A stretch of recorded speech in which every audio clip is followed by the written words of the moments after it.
Methods of integration then. We can use the function of function rule in reverse. So remember the function rule? Sine of something, when you're differentiating this, differentiates to sine goes to cos of something multiplied by the something differentiated. And that differentiates to 4. 4x differentiates to 4. So looking in reverse then, if that differentiates to that, then the integral of this will be sine 4x. If we divide by 4, because it's a linear process, we get cos 4x is just a quarter of this, plus a constant of integration. So that's what we do in practice then. So here, cos of something integrates to sine of something. But when we differentiate the something, a 2 will come out, won't it? When we differentiate this, so we'll need a 2 underneath. So effectively you work in reverse, using our knowledge of differentiating functions of functions. Cos of something, or sine of something, integrates to sine of something. But when you differentiate sine of something, you multiply by the something differentiated, which would be a. So we'll need an a underneath, won't we? Constant of integration. I prefer the symbol k. Sine of 3x minus cos.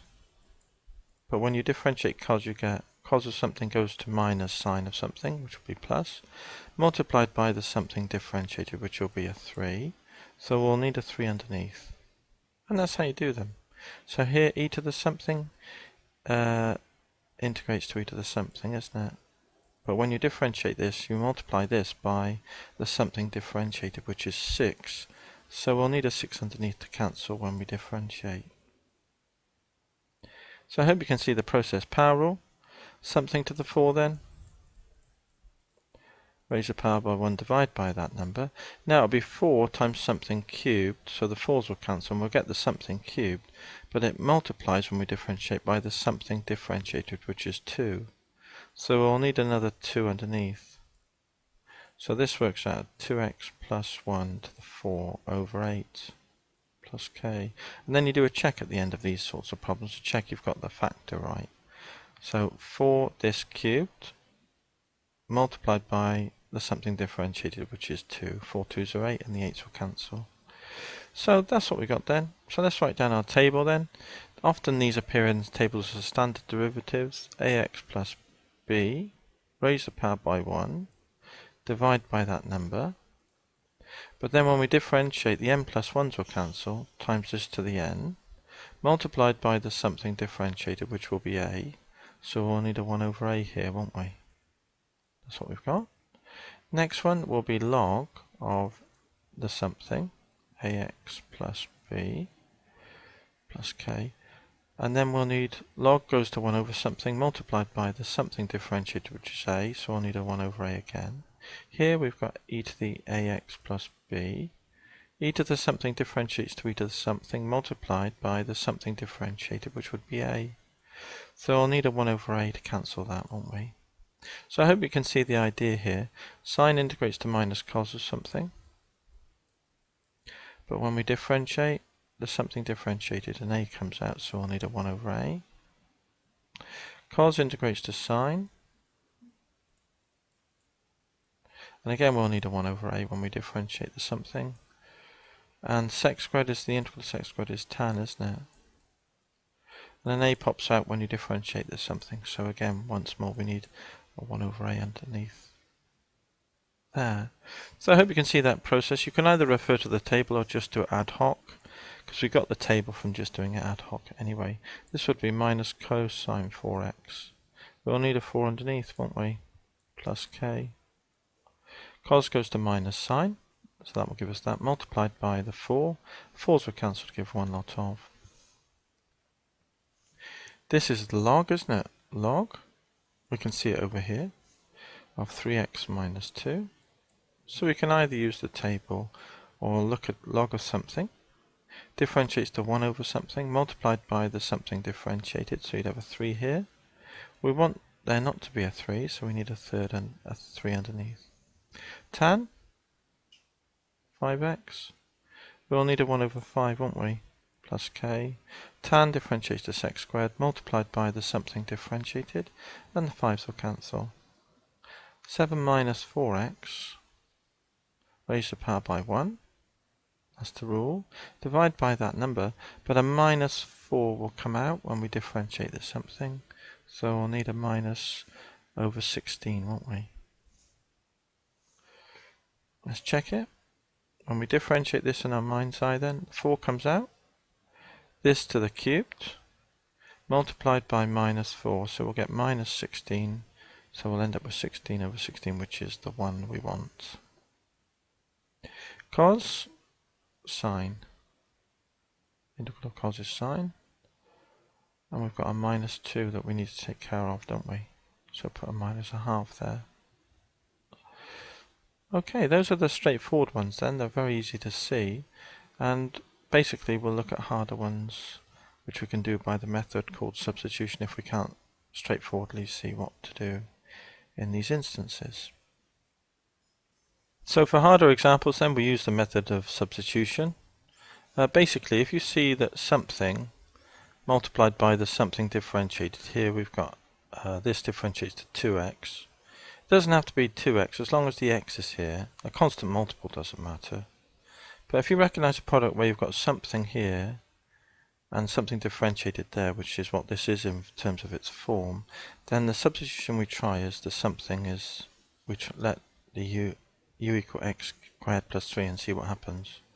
It's called the method of substitution, so let's see what happens. So if we differentiate, we get du dx, don't we, is equal to 3x squared. So we can replace the dx, x squared, sorry. I'll get it right in a minute. The something is the x squared plus 3. And then we'll get 2x, won't we, here for du plus nothing. And that's what we wanted, you see. That's what happens, the 2x dx. So move the dx, so the du is equal to 2x dx. The constant multiple can be tweaked, but the x dx is really the most important thing here. So here we've got I. Let's do the substitution then. This is u to the 4. And the 2x dx part can be replaced by du. Now this is an easy integration, isn't it? It's u to the 5 over 5 plus k. So we can write down the answer. U to the 5 over 5 plus k. And our u, put it back in, function of x is x squared plus 3. And that's the answer. So that's how we do them. So here you see a product here, and notice that this something differentiates to a multiple of x squared, 3x squared. So that's what we try, u equals x cubed. If it doesn't work, we try something else. So du dx then will be 3x squared. So du over 3, move the 3 down, will equal the x squared dx. So the x squared dx part can be replaced by du over 3. So we've got u to the 7 then, times du over 3, which we can write over 3 here, can't we? So that would be u to the 8 over 8. 8 3s are 24. So it's u to the 8 over 24 plus k. X cubed plus 1. There we go. Okay, now look at this one. See the sign, this thing here in the bracket differentiates to cos, doesn't it? It differentiates to two lots of cos. But it's a constant multiple of the cos, which is what we want. So du dx then. So this is what we try. We'll go to 2 cos x. So the du over 2 then will be cos x dx, and we can replace it. So I is equal to then, this is u cubed, and the cos x dx part is du over 2. So that's u to the 4 over 4, 4 2s are 8 plus k. So our final answer then is u to the 4 over 8 plus k, and we put back in the u value at the end, 2 sine x plus 1. So I hope you get getting the idea now. Here can you see that this differentiates to 4x cubed, so that's what we try. 9 plus x to the 4, so du dx then is equal to 4x cubed. So see the x cubed dx is du over 4. There we are. So I equals then is a definite integral between 0 and 2, excuse me, of x cubed dx, which is du over 4. And we've got u to the half. And we can write that as u to the minus half, can't we? So I'm going to write that here straight away. Save some space. So it's u to the minus a half, isn't it? Over 4. Raise the power by 1. Divide by that number. Half. 4 halves are 2. Now, there is a difference here, because we've got x equals 0 and x equals 2. So when x is 0, our u value, when x is 0, is 9. And when x is 2, 2 to the 4 is 4 squared 16, and 9 is 25. So it's between 9 and 25 then, is our u integral. So, what do we get then? Top value minus bottom value. Put 25 in. 25 square root is 5 over 2. And put 9 in, 3 over 2. 2.5 minus 1.5 is 1.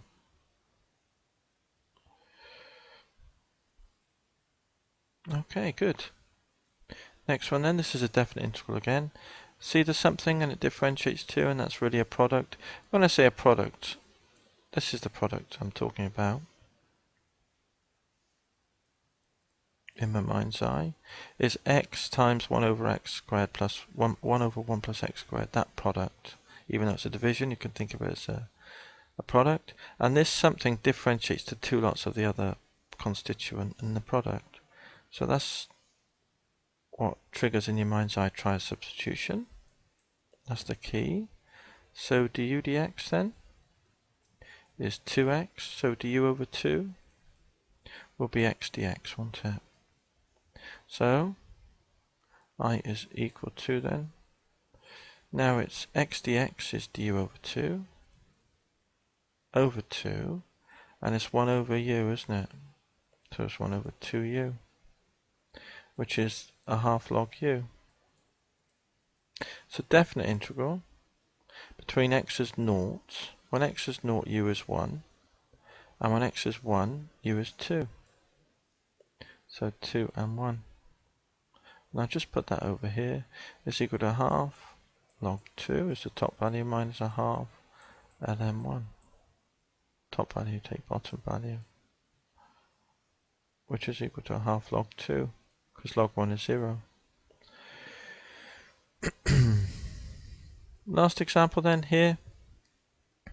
The integral of tan, which we don't know, it's not a standard integral, but we can write tan as sine over cos, which we can think of as sine x times 1 over cos. See, the cos differentiates to minus sine, so it's a multiple of sine.